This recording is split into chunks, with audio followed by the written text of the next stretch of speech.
Por que BBB faz tanto sucesso? E a resposta é simples. Porque esse programa satânico, ele atiça e estimula tudo aquilo que há de mais baixo no ser humano. Inveja, curiosidade vã por coisas fúteis, luxúria, adultério, vaidade, orgulho e prepotência. Prepotência é, aliás, todos esses últimos vícios, julgamento dos outros, moralismo, impiedade, injustiça. Então, vamos lá, pessoal. Meu nome é Matheus Almeida, sou psicoterapeuta, professor, escritor e no vídeo de hoje farei uma análise psicológica sobre este programa satânico. E já peço que você deixe o like antecipadamente e vamos ao vídeo. BBB, o espetáculo das emoções enlouquecidas, da inversão do certo pelo errado, o espelho invertido.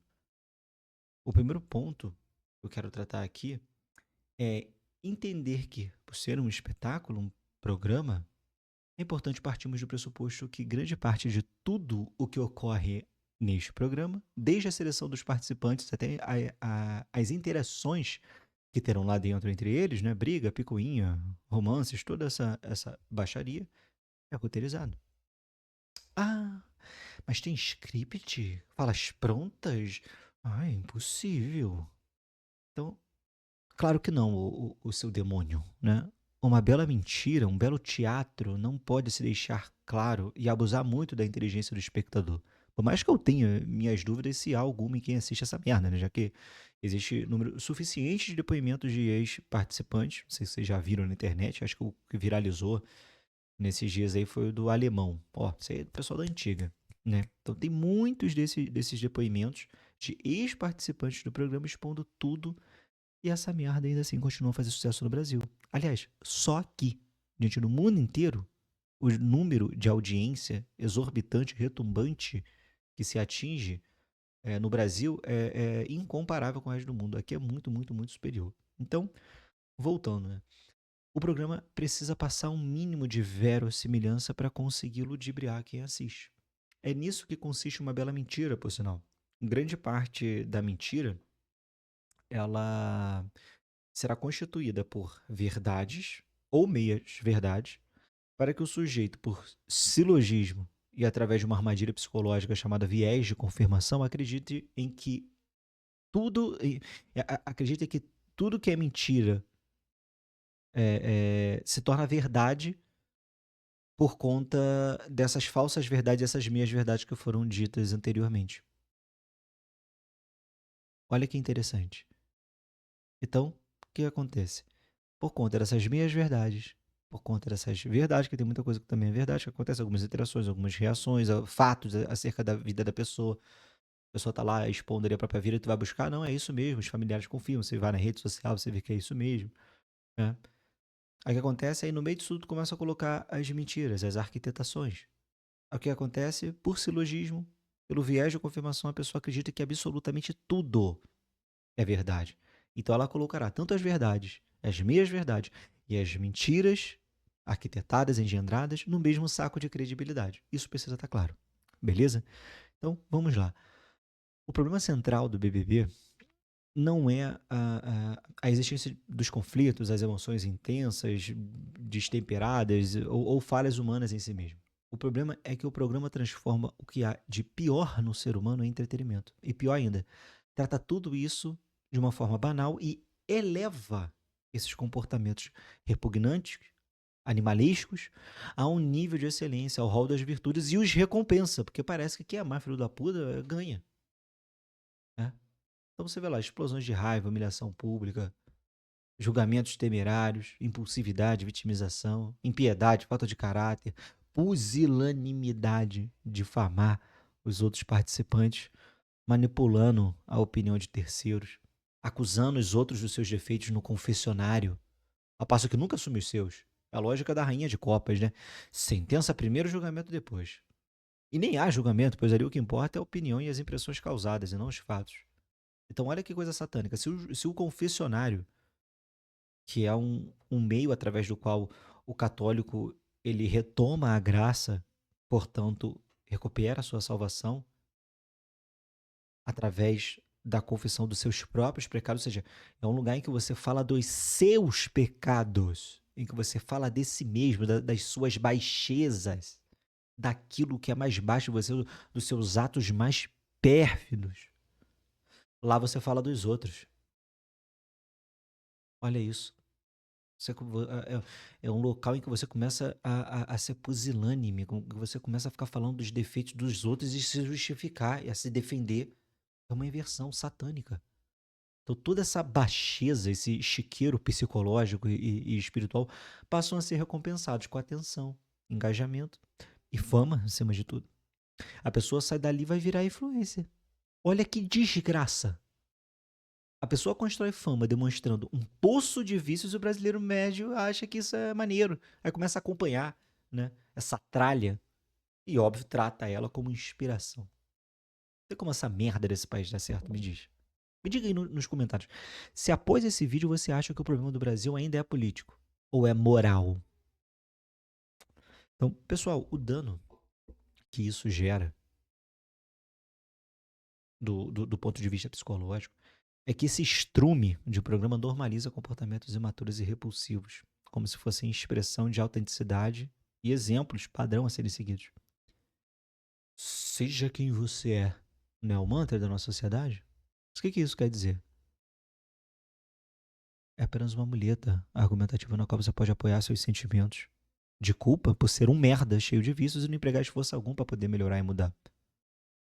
Então agora que a gente tem, né? Sentir tudo, reagir a tudo e expor tudo, virou sinônimo de ser verdadeiro, de ser autêntico? Que porra é essa? Então, olha o impacto que isso causa nas pessoas e, em último caso, na nossa cultura.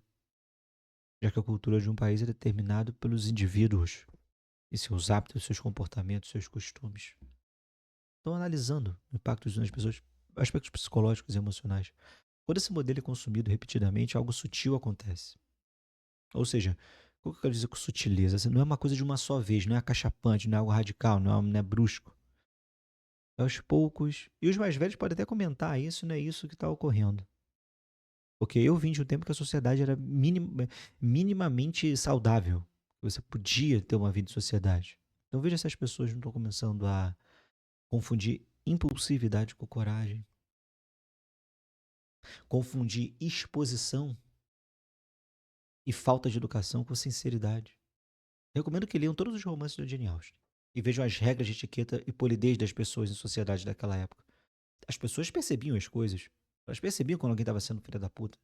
Elas percebiam quando alguém estava engendrando alguma coisa. Mas elas se recolhiam porque não tinham certeza, não sabem que danos aquela maledicência, aquela acusação poderia causar. Muitas vezes ficavam perturbadas com os determinados comportamentos, mas elas guardavam, tinham compostura, se controlavam e não eram destemperadas, controlavam os próprios apetites. Não atuam na sociedade com muitas virtudes. Uma mulher média sabia tocar piano, escrever bem, até porque se comunicava muito por cartas. Assim, maravilhoso, recomendo, recomendo. Quem diria, né? Os romances podem desenvolver em nós alta cultura, né? Ter boas referências. Outro ponto que está acontecendo: confundir julgamento moral com lixamento coletivo. Moralismo com justiça. O que é moralismo? É o vício naquele gozinho de apontar os defeitos dos outros. As pessoas hoje em dia tratam fofoca, mexericos, maledicência, difamação como interação social comum e saudável. O pessoal senta na mesa e vai ficar falando mal da vida dos outros porque elas ficam vendo essa merda o tempo inteiro e acham que isso é normal. Você só fica falando mal dos outros o tempo inteiro. Tá com fulano, fala mal de ciclano. Tá com ciclano, fala mal com fulano. E pior, ela acha que ninguém faz isso com ela. E quando faz, ela se acha injustiçada. Às vezes essa porra, né? É um hospício a céu aberto. Um outro ponto. Perda do sentimento de caridade. Da vida em comunidade, em que em algum momento isso já foi possível. Você sabia que as pessoas concordavam umas com as outras e se ajudavam? Vocês sabiam que isso em algum momento já foi possível? Para alguns aqui pode parecer que eu tô sendo louco ao falar isso. Mas eu convivi com pessoas assim. Que eram pessoas boas, que você tinha um mínimo de caridade, de piedade entre vizinhos, entre a comunidade. Então o que acontece? Você perde completamente esse sentimento, essa espiritualidade, esse sentimento de amor para com o próximo, essa vida de comunidade. Por quê? Porque como você só vê intriga e maquinação sobre como foder a vida do outro o tempo inteiro, e você também faz isso, você acha que todo mundo também está fazendo com você. Isso empobrece a vida psíquica a vida propriamente humana. Em vez de aprender a lidar com frustrações, conflitos e diferenças de forma madura, o espectador que fica vendo essa desgraça desse programa aprende que o caminho é reagir, acusar, justificar o próprio erro, mentir, se defender publicamente e buscar validação. E é por isso que todo mundo, diante de um conflito, já pega o celular na mão, né? Pega o celular na mão e já começa a filmar e narrar. Olha o que estão fazendo aqui, olha fulano que é assim, assim assado, tudo mais e tal. Olha aquele, e o que ele está fazendo comigo, e eu que sou um pobre coitado. Né? O que significa isso? O que significa esse comportamento? A pessoa está reproduzindo aquilo que sempre viu. Pessoas controlando uma narrativa, manipulando a realidade a seu favor, independentemente dos fatos. Ela não quer resolver o conflito. Ela quer manipular as opiniões alheias a seu favor e ficar bem na fita. Mesmo que tenha feito merda, mesmo que recorra à mentira. É a farsa, é o teatro do julgamento de Cristo pelos fariseus, perdão, durante lá a madrugada que precedeu a sua crucificação. Quem assiste BBB alimenta-se daquele espetáculo. Assim como os romanos faziam com as bestas no Coliseu, devorando os católicos vivos. Resultado? Vícios sendo ferozmente alimentados por multidões. Multidões essas insaciáveis de putaria, ser vergonhice, mexericos, fofoca, difamação. E tudo que há de mais repulsivo e mais baixo no ser humano. Estão lá alimentando o vício de julgarem o próximo à luz do seu pedestal soberbo de olha como eu sou bom. Né? Porque se coloca acima de todo mundo como um rei, porque o julgamento é digno, assim como o perdão. Geralmente era empregado esse poder às pessoas justas que tinham provado seu valor. Aí chega lá a porra da brasileirinha média viciada em tigrinho que fala, mas por causa de quê? Eu sou digno de admiração e posso me colocar nesta posição e julgar a todos com o meu cetro de cocô. Não façam isso. Não assistam a essa merda. E vou dizer algo mais pesado ainda. Evitem qualquer pessoa que consuma essa porcaria. Pois elas não devem ter a mínima noção do quanto isso as bestializa. Idiotice. Idiotice pura. Porque, como eu aprendi com o professor Olavo, isso eu guardei para minha vida. A inteligência, ao contrário do dinheiro ou da saúde, tem uma peculiaridade. Quanto mais você a perde, menos percebe a sua ausência. Fica o recado. Portanto, não assista essa porcaria. Passa longe disso. E se você já é inscrito aqui no canal, eu imagino que nem assiste essa merda. Então, é isso, pessoal. Esse foi o vídeo. Se você chegou agora por aqui, gostaria de ouvir você, sua opinião, contrapontos sobre tudo que falei. Convido a se inscrever no canal e a fazer parte da fraternidade, nossa comunidade de desenvolvimento e formação de adultos capazes. Lá, o professor Teixeira e eu ministramos conteúdos para formarmos adultos de verdade. Fica aqui o meu convite e até o próximo vídeo, beleza? Link está na descrição.